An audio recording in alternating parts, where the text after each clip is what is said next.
I think we all know that the climate crisis in particular is absolutely dominated by the politics of numbers. Some of them suspiciously round, like net zero or 2 degrees, all the way through to, say, the idea of returning to now 350 parts per million. And I think this new dominance of the numerical idiom is very, very important.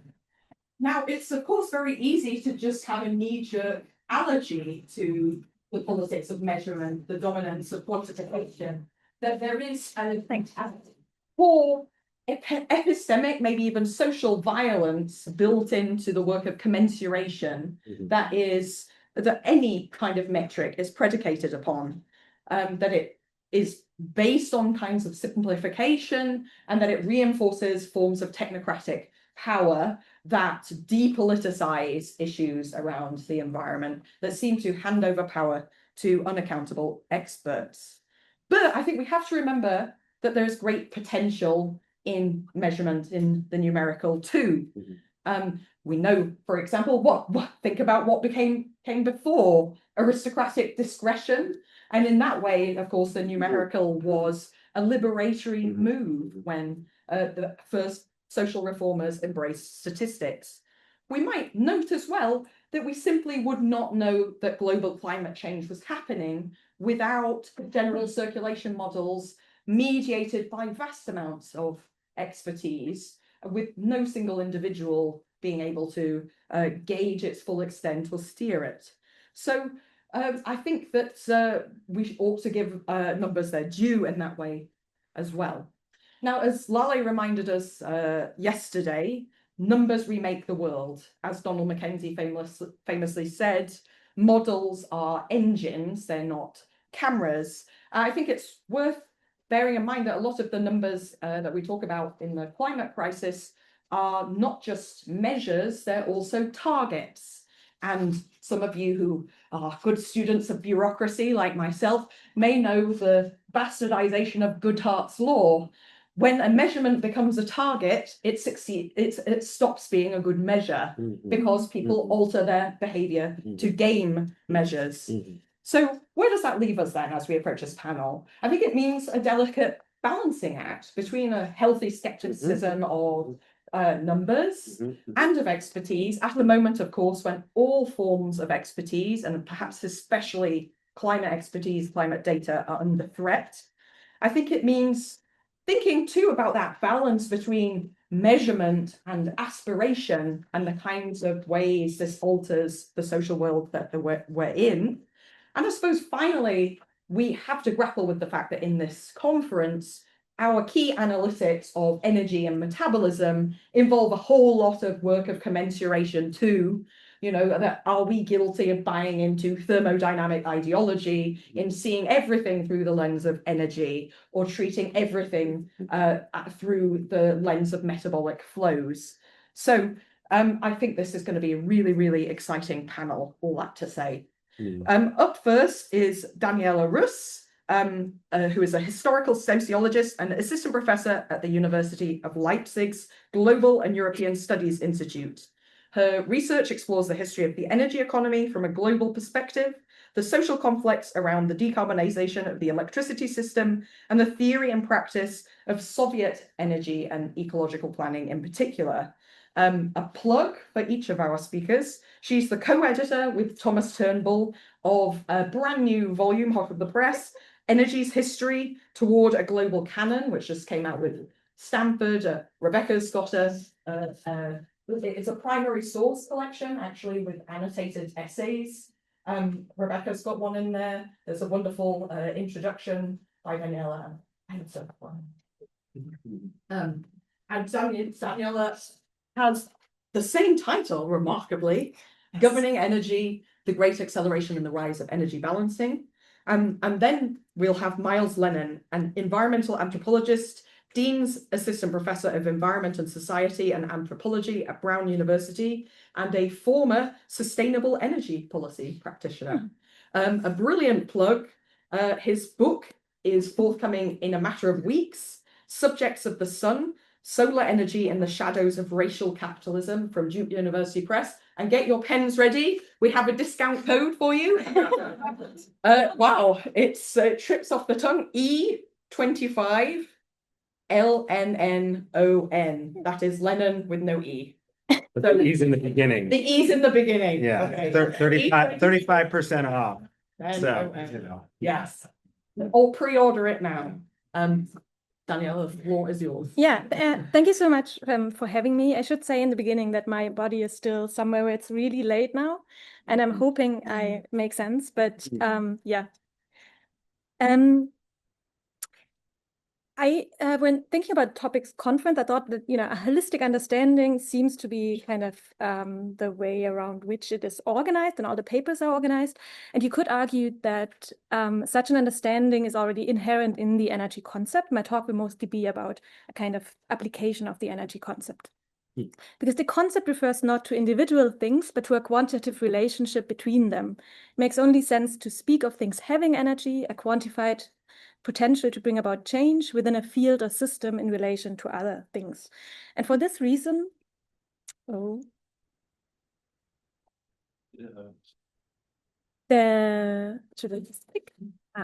German neo-Kantian philosopher Ernst Cassirer, who you see here dressed up as a president of Hamburg University, saw energy science in the beginning of the 20th century as a more tender way of approaching nature.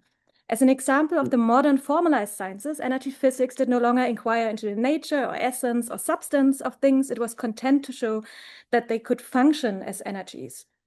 According to Cassirer, energy science related things without making them the same and without divesting them from their specific character. So the energy abstraction expresses, I quote, a pure relation of mutual dependency. It is interesting, though, that Cassirer was writing this at the eve of the First World War, where energy science, you could argue, had already remade industry and warfare.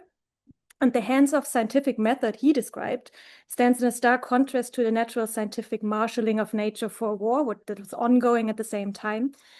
When German fuel scientists were trying to make coal into a liquid fuel of stable energetic specifications to make the German Reich less dependent on foreign oil, the concept of energy did not remain in an immaterial space of relations, but it was actively used to forge new resources.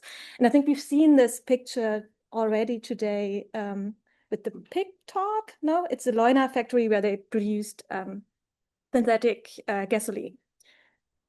There is not only a contemplative science of energy, but also a practical one, and this is what I'm mostly concerned with in my work. So the concept of energy in economic and engineering practice where no pure relations exist.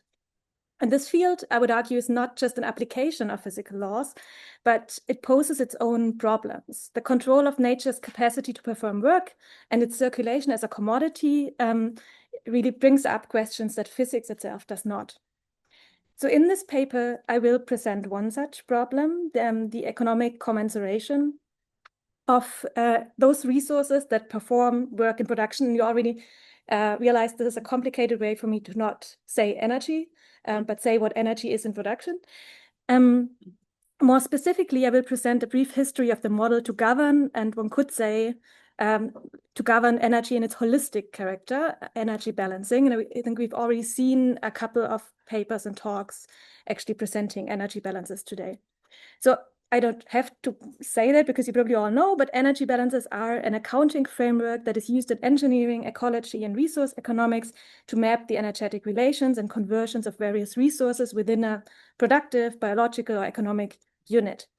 And I focus here on economic statistics and argue that this more holistic approach to governing energy resources developed in both capitalist and socialist countries after the Second World War, where it oriented planning for economic growth under the condition of tighter inter-industry relationships.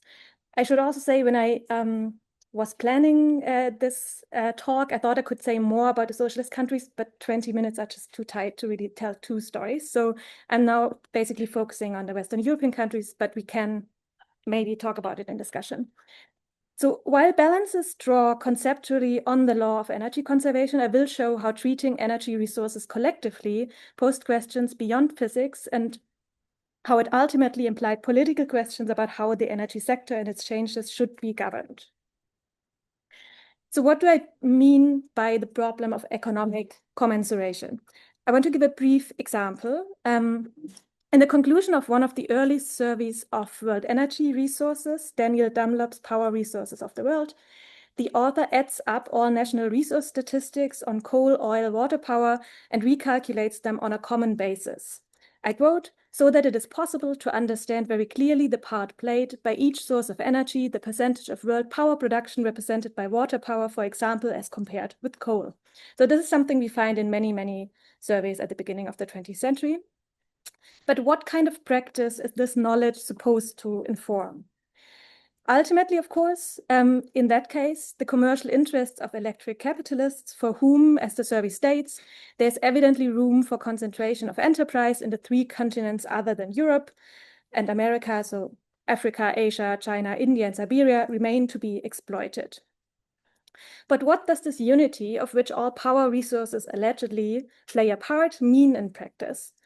Underlying this commensuration, I argue, is the idea of energy as a factor of production, of an economic function that can be performed by various sources, and that implies a horizon of substitutability of those sources. So those different resources and commodities are treated as yielding the same productive effect, regardless of time and space. This is ultimately the kind of view of these models. But let's take the commensuration of water power and coal. Drawing on the equivalences stated by physics, it is really easy to just convert numbers of water power into numbers of coal. However, despite this theoretical identity, it could still be impossible to make the resources do the same work in practice. Coal used in steelmaking, for instance, could not be replaced by hydroelectric power. So these kind of conversions could actually lead to not very practical results. And energy balancing addresses precisely this problem, but from the perspective of industry. It is a medium, I would argue, in which resources are represented in their identity in order to bring out certain differences that matter for industry. There are several, I just wanted to not make it look like a totally European story or Western European story. I wanted to say more about other contexts in which energy balances were imagined before the story that I'm going to tell, but I don't actually have a lot of time to go into this, but I at least want to mention the Soviet balance. This was a Soviet national economic balance that was only drawn up one time in 1926. And the idea was to make the reproduction of the Soviet economy by each sector traceable. And this also included an energy balance, which interestingly adds up commensurates the labor capacity of machines, working animals, and men. And the idea, of course, was to have this in regular periods, and then one could trace mechanization and electrification and how it changed the relations of sectors to each other. I'm going to skip the other one that I had. It is important to say that all these kind of, it seems to me that before the end of the Second World War, all these are kind of isolated attempts to do it, but no one really established it as a method that is regularly used. So a management of resources with regard to their interrelatedness and common function to perform work is usually associated with the response to the oil crisis. Timothy Mitchell argues that the problem of energy as an interconnected and vulnerable system became a matter of concern in the US in the early 1970s. I want to argue here that post-war reconstruction posed its own problem of organizing resources for economic growth, and that it was during this great acceleration that a common treatment of coal, oil, and electricity was institutionalized. And this is especially true for Europe, but not only limited to Europe. In Europe, political integration after the war was rooted in the joint organization of strategic resources. Europe's coal and power industries were destroyed after the war, and there was a need for US capital to help build it up. And this led to a situation where in many Western European countries, capital requirements for energy infrastructure rose much faster than national income. So there was a way to really calculate how much to invest in every calorie of energy, so to speak. Post-war institutions such as the Organization for European Economic Cooperation and the Coal and Steel Community were formed to integrate the organization of resource production and use. And a peculiar feature of these organizations was their combination of data collection and security mechanisms, because between former enemies, allocation of those resources could not be left to politics, but it had to follow a kind of automatic allocation mechanism based on national data on supply and demand. So, and for the mechanism to work, there had to be harmonized statistics, standardized terms, and so on. So the ECSC and also the OEEC had, even though the OEEC had no power to really allocate resources, they both had commissions, inter-European commissions to harmonize statistics and terms on energy resources. However, interest in these international statistics went beyond European politicians who cared for their country's security. Indeed, by the 1950s, it could be argued that no actor anywhere in the fuel and power industry could do without these numbers. A delegate of the British Ministry for Fuel and Power to the Fifth World Power Conference in 1958, where there was a discussion on international statistics, put it that way. He said, the oil company considering its likely markets, or the bank scrutinizing the case for a hydroelectric scheme, the engineering firm considering the likely market for oil-fueled boilers, and the government concerned about the industrial prosperity of its country, they're all looking for the same basic material and cannot work without it, and that is statistics on energy, production, consumption, and price. He explicitly said energy here and not resource statistics, so he did not mean statistics on oil or coal, but energy statistics, statistics that drew a relation between those resources. This is because engineers, managers, and planners registered at the time that the space for interchangeability or substitutability was growing. And here the story becomes also American, because already in 1950, Harold Barnett had estimated that 2/3 of energy commodities and 90% of primary sources were substitutable in the US. That is, they were subject to inter-energy market competition. This process was much slower in Western Europe and also slower in Eastern Europe, but it still happened at some point in time. And then I think one could also draw a link to Lale's talk, because the second reason why more and more groups were interested in these data was, of course, also that energy came not from their own, but they were interested in energy data of other countries for security of supply. So energy balances allowed it to reflect on these interrelations as they model the energy sector like a modular system where, I quote Barnett here, the economy's functional requirements for energies could be satisfied with a variety of energy commodity combinations. In turn, these commodities could themselves be produced from a variety of domestic natural resources and imports, and this implies that all projections must be made for all energy supplies simultaneously, as each projection depends on the other. And you can imagine what this means for instance, investment decisions in nuclear power plants. Okay, how am I doing with time? Yeah. Fine, okay. There was a commercial and governmental interest in these kind of data, but whether energy resources could and should be treated collectively was still contested among engineers, economists, and statisticians, because there's not only one way to construct energy balances. And quite a few engineers actually came in the end of this debate in the 1950s to the conclusion that given these problems, energy balances should not be calculated for national economies. So there's several problems that come together in energy balancing, but I'm going to focus on only one, which is methods to evaluate energies. So it sounds simple because physics established that all energies are the same and are convertible. But this principle and this energetic valuation directly affects how resources relate to each other in a balance. So how big is the flow of coal in relation to the flow of oil? So the principle of energy conservation proclaimed here an equity that did not exist in nature and belied the technical side of things. One method that was, and here it gets a little bit technical, but I hope you bear with me. One method here was that to evaluate each source of energy according to its physical energy content. This means, for instance, to use calorific values, but of course, calorific values are already abstractions. as energy content is no natural constant, and resources vary in their chemical composition. More worrying, however, with the physical energy content was that there was a large discrepancy between the physical energy supplied and the useful work performed. So the energy derived as useful work is conditioned not only by physical, but also by technical, economic, and social factors. So one way the engineers came up to approximate useful work was to include technical efficiencies into the calculation. So just to give one example, due to the different conversion processes that went on, 1 unit of water power, if you calculated it in the physical energy method, could actually replace more than 1 unit of coal power that should have the same physical energy content. And there was one way to deal with it would be to what was called a substitution method. So you would value one resource according to how much of another resource it could replace.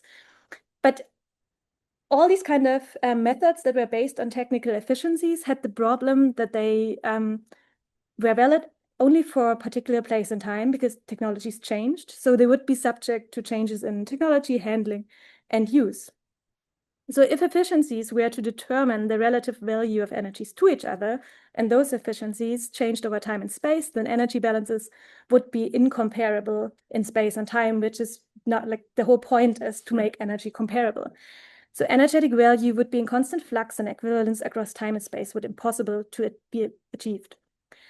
One really interesting thing that I always like to bring up, because it's hard to imagine that this existed anywhere, is the Austrian Ministry for Trade and Reconstruction had a communist director called Wilhelm Frank, who was not content with any of these methods and tried to build an exergy balance. So a balance that drew on the concept of maximum theoretical useful work and compiled with all energy balance, also an exergy balance, which an exergy balance means that it related each conversion process to its thermodynamic optimum. So what could it theoretically be? So you can imagine that in calculating the overall efficiency went down really strongly went down when you calculate an exergy balance and use a lot of thermal processes. Okay, to such issues, to echo what Liz said, are not mere technicalities, because they directly affected how in the balance, I mean, we can basically see it here, how big those flows are, so how important industries appear, but also how important primary energy resources appear in the balance. Beyond this, however, the decisions taken depended on the categories and distinctions that a state deemed necessary to govern the energy economy and its changes. And I think there's a few things that we can learn about the early Soviet balance, which still included labor, for instance, and draft animals, and more experimental energy balances that happened, I think, in Romania, where they integrate different kinds of energetic processes in it. Another kind of classification that makes really a difference for how you could govern the energy economy is one that also was used in the Soviet balance and later was at least contemplated to use in the Austrian balance, is to distinguish the uses into reproduction or production. So you don't have just sectors, but you would think about what does it do to the whole economy in a sense. Okay, to conclude, I know, sorry. Okay,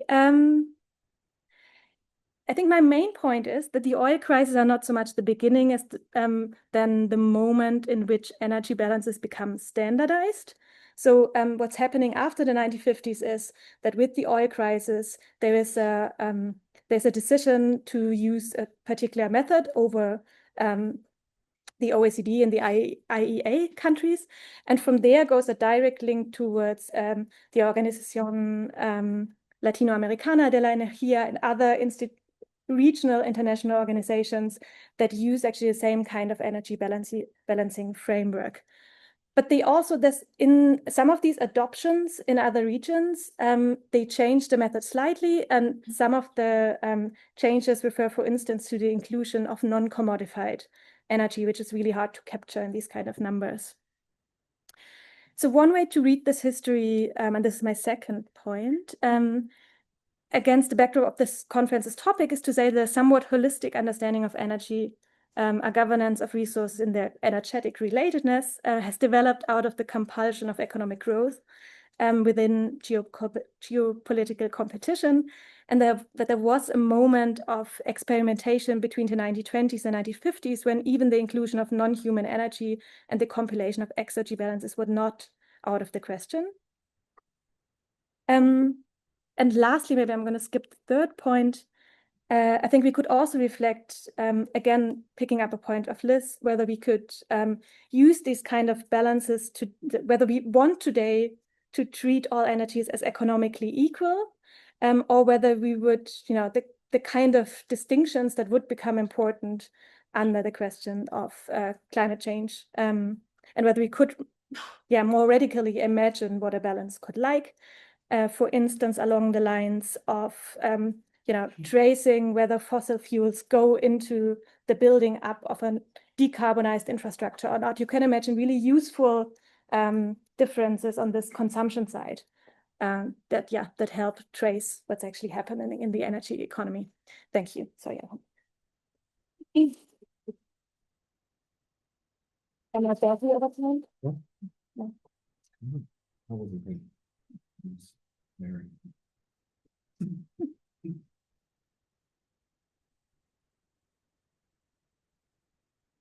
Great.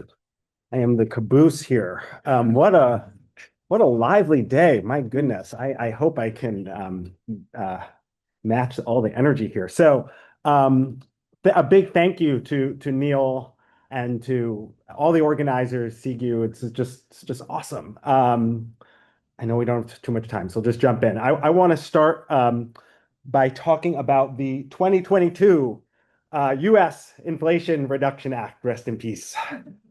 Now, if you're like me, you probably have some misgivings about the IRA, the tax credits, the so-called market approach to climate, the offshore lease sales for oil and gas. That's a real doozy. But even for many of us, these misgivings do not wholly detract from the general rationale of the legislation, right? Namely, that we need an energy transition to dramatically reduce the carbon emissions of the world's most prolific per capita carbon emitter. This is something that I think many of us, I certainly myself included, can in the most general terms get behind, right? But in 2025, well, the IRA is still technically the law of the land.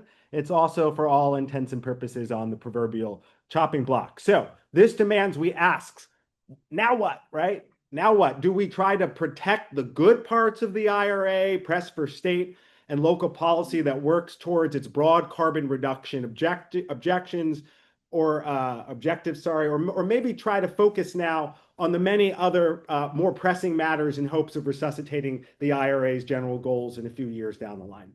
Today, I don't want to endorse or repudiate any of these perfectly reasonable ideas. Instead, I want to suggest that this moment of reckoning demands that we not simply try to strategize towards achieving the same set of climate goals, but that we also push ourselves to reconsider and reimagine the very paradigm of climate action that so many of us have embraced over the last few decades. And specifically, today I want to interrogate and offer alternatives to the central biophysical proposition of at the core of the Inflation Reduction Act. That is, of course, reduction.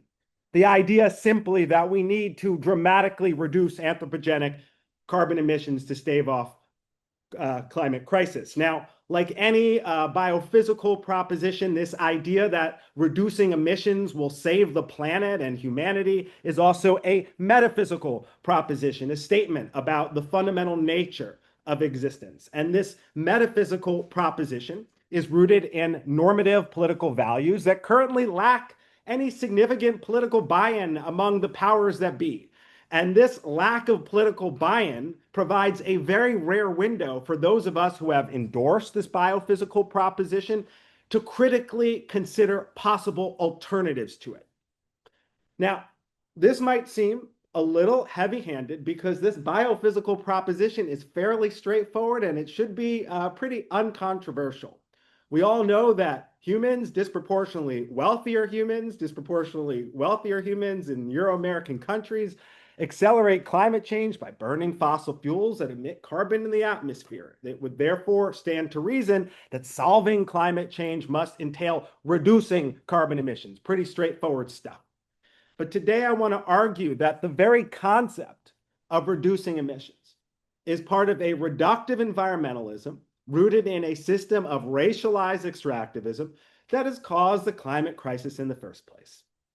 And to make this argument, and this is a shout out to all the historians in the room, to make this argument, I'm going to paradoxically reduce very, very complex histories to a matter of reduction, as we can only grasp the insidiousness of carbon reductionism by illuminating the complex trajectories that its simplicity implicitly disavows. Let me just say that again, because I'm speaking all this story to the room. We're going to paradoxically reduce very complex histories to a matter of reduction to illuminate the complexity, the complex trajectories that the simplicity of carbon reduction disavows, right? Now, does this mean that we should abandon efforts to reduce our emissions? I certainly don't want to endorse that, right?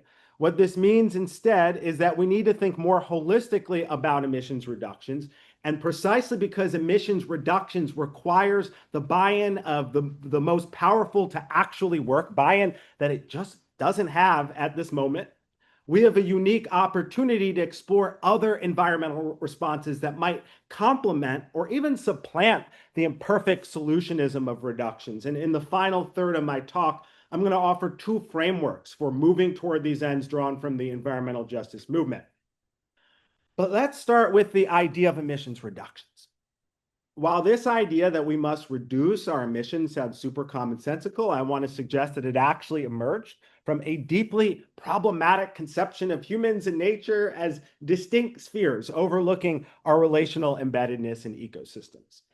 For when we talk myopically about reducing emissions, we often render the environment as a strata of non-human life that humans can control by isolating and abating certain toxins and pollutants.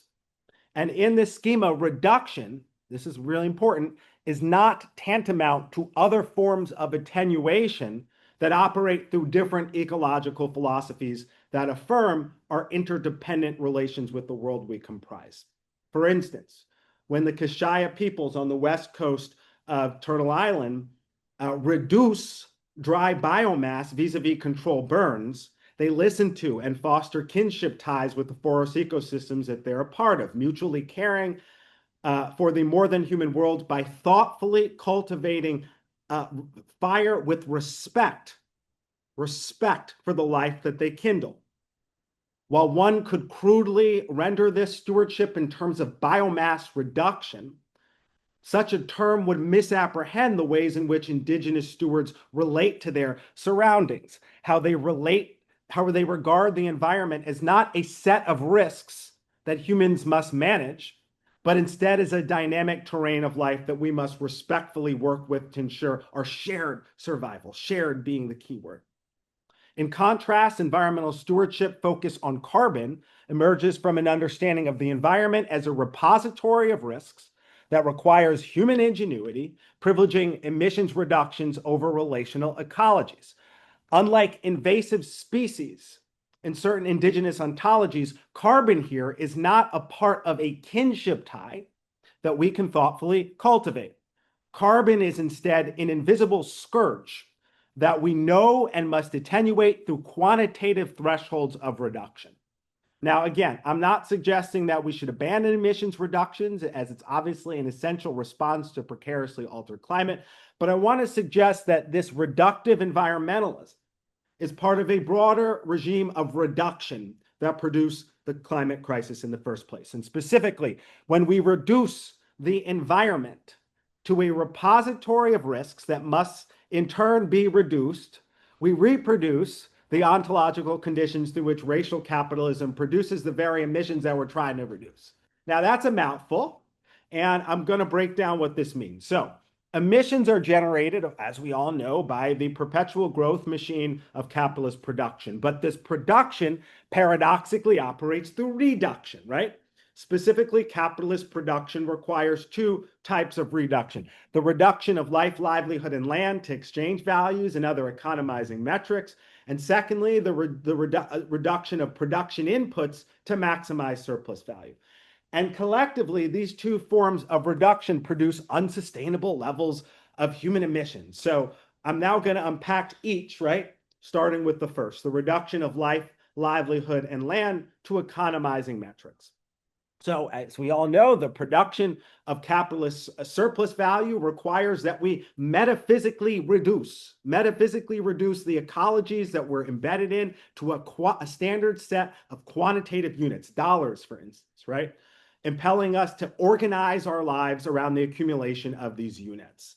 It requires that we relate to plants, animals, soil, and our fellow humans as not kin, not sacred forms of existence that we collaborate with, but as discrete entities with certain utilities that can be measured through monetized exchange. And in this way, capitalist production reduces life to enumerated renderings of value.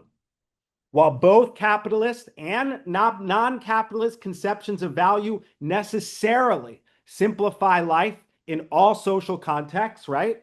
That's the way value works.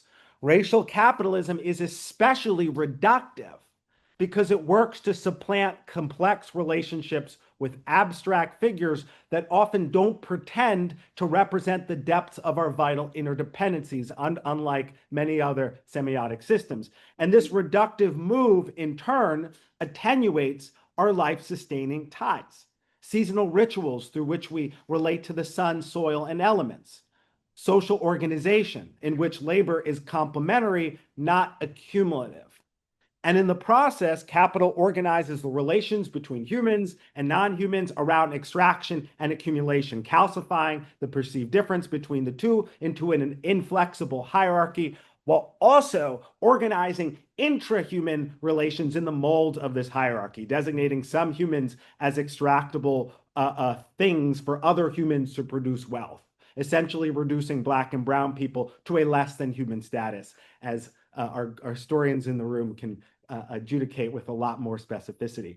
Put differently, capitalist production emerges when certain Europeans imagine themselves, right, as in terms of an omnipotent category of man, rendering nature, natives, and the Negroes alike as savage, right? And this ontological reduction first manifested through plantation ecologies. Plantations, as we know, are a way of organizing seeds, animals, irrigation systems, precipitation, seasons, and of course, enslaved humans on stolen land to maximize crop production towards anthropocentric ends. Thus, the plantation, as an ecology, bore the imprint of an ideology that simultaneously reduced enslaved Africans and non-human life to capitalist exchange values. And this capitalist reductivism goes hand in hand with methodological reductionism, which refers, of course, to the scientific praxis of explaining complex systems in terms of the individual parts of these systems. Foundational to Western science, methodological reductionism enables empiricists to isolate phenomena, desituating things from their constituent ecosystems to focus on a smaller subset of relations. The first naturalists in the 18th century did this work by traveling the world in, of course, slave ships, desituating plants, animals, rocks, and fossils from colonized lands, most notably plantations, right? Methodological reductionism was also at the heart of the scientific innovations that ushered in the fossil fuel era, as the ability to extract power from geological formations required seeing those formations as isolated phenomena, as things in and of themselves, distinct from the dynamic interplay of what we think of as the geosphere, hydrosphere, biosphere, and atmosphere. Thus, our sustainable carbon emissions are attributable to not just physical production, but also a metaphysical reduction, as the descendants of those reduced to the less than human bear the disproportionate brunt of carbon emissions. Now, capitalist reductivism and methodological reductionism also shapes how we try to actually address those emissions. For when we reduce the climate crisis to a matter of emissions that must be reduced, when we reduce ecologies to carbon, we overlook how renewable energy technologies such as solar reproduce the environmental and racial hierarchies that cause the climate crisis in the first place. For instance, the Uyghur people, a brutally oppressed, indigenous, criminalized ethnic minority in Western China, are forced to work without pay under a racialized penal system in factories that produce polysilicon, the central material in most solar panels. And they do this under toxic environmental conditions in plants powered by, of all things, coal. Thus, solar technology is produced through a combination of extractive industries, fossil fuels, modern-day slavery, and structural racism aimed at the Uyghur people. That is directly attributable to the imperative to reduce production costs to make solar economically viable. Modern-day slavery is also instrumental in the mining of cobalt, which, as many of us know, is a central component of the battery storage technologies through which buildings can use solar energy on nights and on cloudy days. Workers in the Democratic Republic of the Congo produce over half of the world's cobalt under unregulated, hazardous, and often deadly conditions, work that is largely also powered by fossil fuels for a multinational industry intent on reducing costs in the name of a green energy transition. Thus, as we try to reduce emissions, we reproduce the ontological hierarchies and environmental injustices that cause our emissions problems in the first place, overlooking the means of production when we solely apprehend solar through what I like to think of as the means of reduction, the quantitative screen work that reduces energy to carbon and costs that we must cut or reduce. Now, this demands that we reduce emissions without reducing ecologies to carbon and without reducing economies to accumulation. And toward this end, I want to highlight two conceptual frameworks championed by the environmental justice movement. The first of these frameworks is co-pollutants. This framework highlights how energy generation and other industrial practices simultaneously generate carbon and pollutants such as nitrogen oxide, sulfur dioxide, and particulate matter.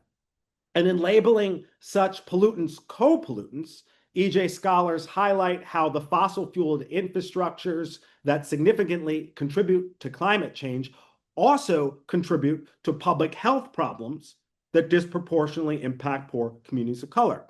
Analyses of co-pollutants highlight the ways in which some strategies to reduce carbon only marginally reduce environmental hazards in marginalized communities, and inversely, the ways in which other strategies significantly address environmental injustices, because there's not an identical correlation between carbon emissions and co-pollutants across different industrial sectors, meaning that some efforts to mitigate carbon emissions more effectively mitigate co-pollutants than other efforts. So, to Liz's point about finding the good in the numbers, right? While this framework still focuses on reduction, it allows us to engage in reduction more equitably, enabling us to redress a broad suite of environmental impacts that reduce communities of color to the status of the less than human. Now, we can apply this framework to the deployment of emissions-reducing technologies like solar. Just as consumption of fossil fuels generates nitrogen oxide, sulfur dioxide, and particulate matter, the production of solar utilizes silicon tetrachloride, hydrofluoric acid, cadmium, and other toxins that disproportionately harm poor communities of color. And we can conceptualize these hazards as the co-pollutants of the admittedly minimal carbon emissions generated by solar production.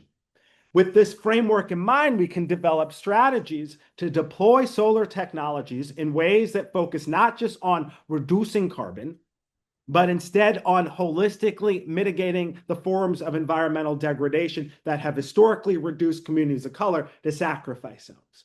These communities can work together to aggregate local solar demand, ways I could speak about with greater specificity later, and in turn, after aggregating this demand that the solar installers they work with screen for co-pollutants through contracting, supply chain monitoring, and procurement.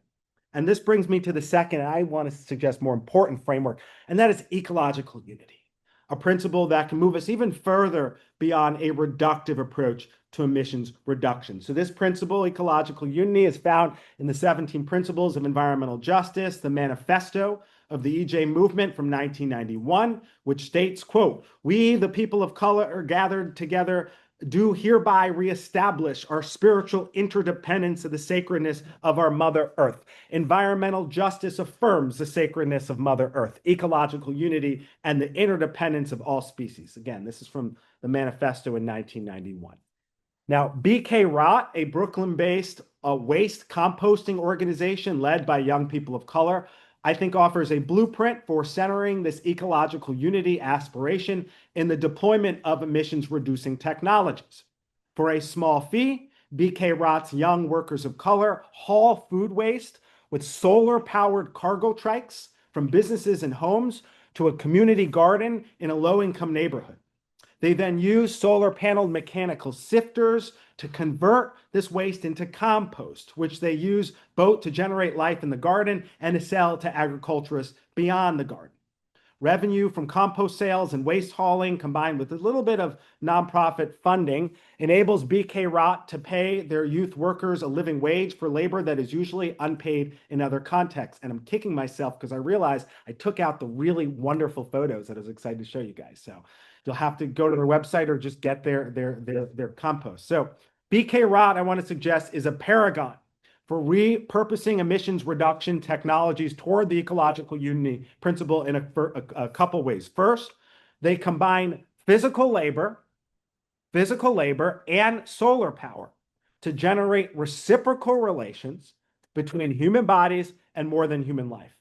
By tapping the power of the sun, their cargo trikes enhance the power of their workers' quads, glutes, hamstrings, and hips to pedal and haul organic waste throughout the city.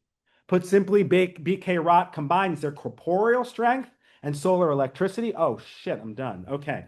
To collect and drop off food scraps. I got it almost there. So they also bring together what Larry Loman called little e energies of the human body and big E energies of electrical infrastructure when they lift mounds of food scraps and dump them into solar-powered mechanical sifters that help to rapidly transform waste into reusable compost. And the soily product of these solar-human interactions is then used to grow and enhance vegetation, both in the community garden off of an otherwise treeless street and in indoor and outdoor gardens throughout the city. So instead of trying to narrowly reduce humans' impact on the environment as though the human and non-human worlds are separate, solar power here enables humans to work with and dwell in the non-human world, positioning this world as a part of an urban landscape.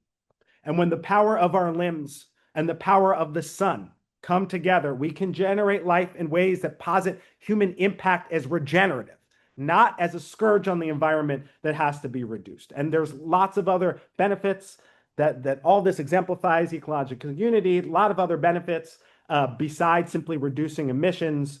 But I will stop there. Thank you so much.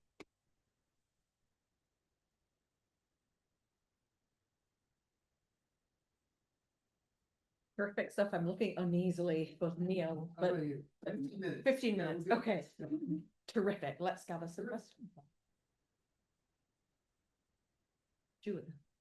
Okay, my question is for Daniela. Well, firstly, thank you for making me think more about a tool that I've used uncritically so often in my research, energy balances, just looking for how much of what was produced when. I guess I'm curious about the role of the Cold War in the regulation or the standardization of these ways of balancing and making energy commensurate. And I'm just going to give you the opening to talk more about socialism if you wanted. I personally would be interested. Julie. This is for Myles, but really interesting way to use the term reductionism. But throughout the talk, I was just wondering about the difference between reductionism, capitalist reductionism, well, let's say capitalist reductionism, and just the violence of abstraction that comes from reductionism. So is there a difference between reductionism and abstraction? Abstraction in this case being the heart of capitalist prevention.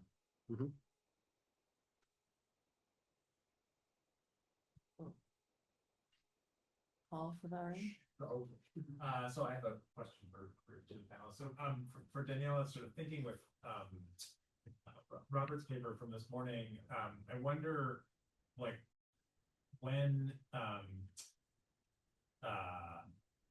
the kind of costs and durable costs of the infrastructural systems that attach to these different types of energy do and don't figure into these kinds of accounting. The question of substitutability seems to be immensely more complex when you recognize that like coal is not just coal or even coal and steam engines, but like the entire global apparatus that supports it.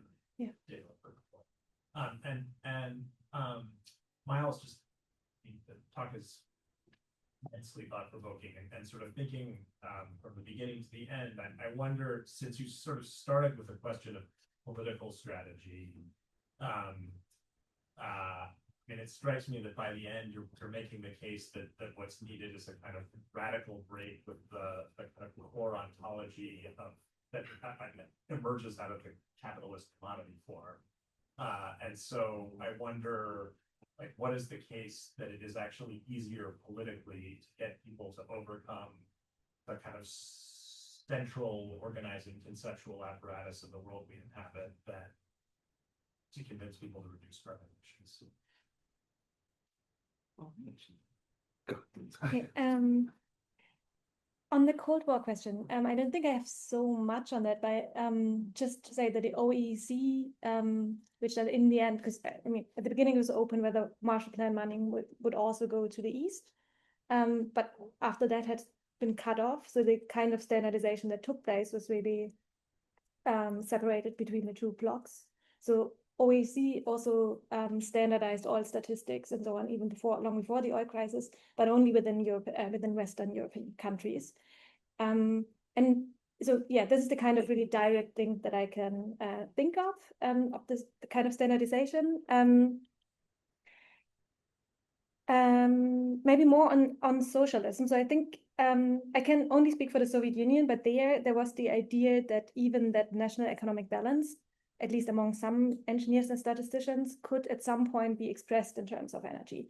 So there was really the hope that it could even get rid of monetary accounting, and there would be some kind of material energetic unit that could do the same work. So this all there's really a space of experimentation between the revolution and the 1930s, roughly. But then at least in the literature that I read, is that the statistics become less reliable with the first 5-year plan, and the need to fulfill the targets. It's also it is then when Stalin is in power and the planning works differently, and there's not so many discussions about planning anymore. It becomes reduced to a material balancing, which works then really just by sector. So I don't know exactly where's the cutoff point, but they don't have an energy-wide planning that was really envisioned in the 1920s, in the 1930s, but they do material balances for individual industries. That more collective planning comes up again in the 1960s and 70s, where it's explicitly linked back to which is what is understood as a Soviet energetic school that looks at the energy economy as a complex whole, where you would also model it in that way. And then they do really similar kind of calculations for where should we put this hydroelectric dam, or where should we put this power plant, and where's the best place to invest it, how much does it cost to get energy from here to there. And all those calculations are no longer in terms of energy. So this is really gone. In the 60s and 70s, it's all like obviously monetary calculations. Yeah. The durable, I understood the question that what if the infrastructure becomes more capital intensive, what does it do to the numbers you need? Yeah. So I think it's interesting that the very first kind of need for commensuration and institutionalization of commensuration is in the electricity industry and in electric grids, which integrate water power and thermal power, and they have to find a way to economically deal with how big should the capacity be? How much do we use of each? How do we combine them? So it is already a really capital intensive setting that does these kind of commensurations in the beginning. And then in the 1950s, maybe not. I mean, they're also doing it really in the reconstruction phase directly after the war. But then when it's used for projections and really this need to formalize it, I think this is coming from the need for long-term investment decisions, especially with hydroelectric power and nuclear power. And then, of course, you have to decide how will the value and the relation between energies be in 20 years from now. And they just, decide on certain measures. Really appreciate the questions. I would not say that what I'm calling capitalist reductivism is isomorphic with abstraction writ large. And I think a key distinction that I want to make is that what I'm thinking of as capitalist reductivism is a form of abstraction in which the semiosis does not entail any kind of reverence for the more than human world.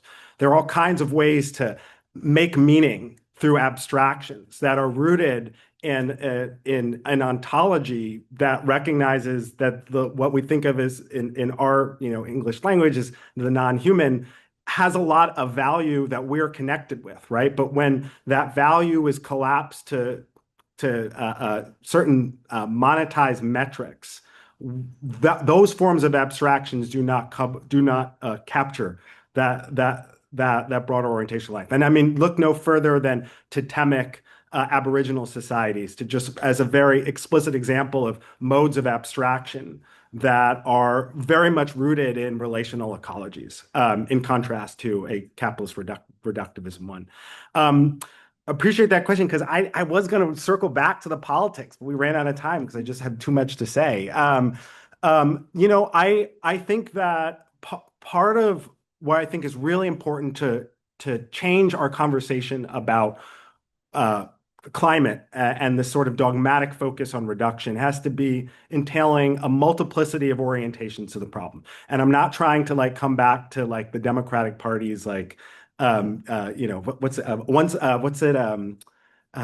Obama used to say about nuclear, all of the above. All of the above, right? Not trying to thank you. Not trying to endorse an all of the above type approach, but I think that it's wild how the whole approach to carbon monopolizes so many of the ways that we see this problem, and that there are different ways to address these things. And my hope is not that we, wholesale abandon the normative political frameworks that are pragmatically, I think, essential to addressing some of the entrenched petropolitics that we wish to supplant. But that can't be the totality of our approach to things. And what I really want to push back against this talk, and what I didn't get to at the end, is the idea of saying, well, this is just community scale composting. It's beautiful. I love it. I support it. Great, I'll buy some compost from these black kids in the hood. But be real here. We have a global problem. I mean, this is lovely, but that's not really going to deal with. And that way of seeing things, I think, is so wrong. And I think is so part of the problem. And what I'm endorsing here not is, well, we need communities, black communities all over the world to do this. And then collectively, their impact will actually make a real dent in emissions. And I hate that logic too. I think that we need to really get out of our orientation to the environment as being determined by emissions. And reject this dichotomy of, well, we need the multilateral body like the UNFCCC to actually take action, because who am I? I'm just one person, and it doesn't matter. And or inversely, well, if everyone took the attitude of I can make a difference, move away move beyond those politics of scales and embrace a level of multiplicity that recognizes the real power of a deep ecology beyond what emissions might suggest. And I can go on a lot, but I'll just stop there because, anyways. 5 minutes. 5 minutes. Yeah. Okay, we have a question. Thanks. I think you actually, this is for Myles, and I have a quick question for him. Thanks for that answer, and I think your response partially answered my question is, I think it really has to do with this idea of this sort of question of reductionism and the violence of different forms of reduction. And it seems like the beginning, because as you said, there's a different way of approaching sort of pragmatics of, okay, certain responses to different kinds of problems are very practical. I wonder how pragmatics needs to figure into your holistic analysis. Because I can think about ways in which, for example, the abstraction of unity could actually be quite violent. But you know, in even more ecologically holistic metaphysics, there's still metaphysics. You know, create certain kinds of abstractions that we can use that become very useful in certain situations, but they're violent in other situations. Totally. So I'm kind of interested to hear you speak a little bit about maybe what might be something like a kind of speculative pragmatics that sort of builds into the sort of ecological situations. It seems like that's somehow necessary if we're going to put one metaphysics to another, to have a kind of pragmatics in there. I guess my question for Daniela, actually, I didn't hear the beginning about Ernst Cassirer. I think it's fascinating that you bring in Cassirer, because that energy debate right there, if I recall, is like really, really crucial. I mean, it was kind of, when he picks it up, I mean, this was just sort of philosophical. He was interested in the transition from the substance concept to the function concept, and which is part of his symbolism. So I was wondering if you could fill out a little bit more about your interest in Cassirer for that. Okay, two very quick. You're gonna have to be last lightning. questions. Okay. I'm just thinking. High speed. Think of your coffee, everyone. Think of your coffee. Yeah. Cool, yeah. Daniela, did energy ever become a target for people actively? Energy as opposed to fuels. And Myles, how culpable is science? Just going there. Very, very fast. Sure. R.G. Collingwood, right? The idea of nature, the modern idea of nature says science is reductivist, can't deal with production, can't deal with generation, can't deal with history. And that's how you solve the reductionist problem being apolitical. You look at the history of this, which is racial capitalism, which changes your politics. Okay, very quickly. Lightning version. Society, the death drive is real, right? Or something akin to it. We can replace one metaphysics with another metaphysics. It will do violence, right? So the idea here is not what is the perfect metaphysics in which there's no problem. It's how do we address the core metaphysical issues at the heart of like racial capitalism, with a recognition that the alternatives might not be perfect, but they're better than this, and that's my normative starting point. Is science to blame? I think there are so many different ways that we could cut the pie, right? We could say it's science, we could say it's capitalism, we could say it's liberalism, right? And so the question is pragmatically, what heuristic do we need to mobilize in what context to make what point? Not is science to blame or not? Equally short. Yes. Okay, the Cassirer, of course. No, so energy targets. I had a really great quote, which I didn't have any time to read it, but from Pierre Ayeri, who is works then in Euroelectric in the 50s, and he in the beginning states it's also complicated, not that easy at all, and then and we don't even we measure energy, but we don't even want an energetically optimized economy. That's not what we're after. We just need to calculate it to be able to calculate our profits and how much an investment costs and so on. But we're not actually, our infrastructure is not built according to energetic, and it shouldn't be. So so in the Western countries, the goal is never to have an energetically optimized economy, even though you could argue for the Wilhelm Frank thing, if you have an exergy balance. I don't know if you want to do any, if you're more interested, maybe you're just interested in a method, but if you're interested in that it could guide some kind of governance, then this would also be reducing waste, I guess. Cassirer. So in my book, I have a chapter on how people thought about energy, how it entered philosophy, and then also how it, I call it's a historical materialist epistemology of the energy economy. So I'm trying to think the energy concept in how engineers used natural forces and made them into energies. And there, Cassirer is important because he's one person like Gaston Bachelard who thought about energy and thought about how it is mediated through technical devices and mathematics, but they still remain, you know, for them it still remained only a kind of thing in physics. They weren't interested in the kind of social changes that the energy concept brought about. So I then link Bogdanov, in my view, makes that kind of link where he still catches all of this neo-Kantianism, but links it to social practice. This, really short what it's about. Terrific stuff, guys.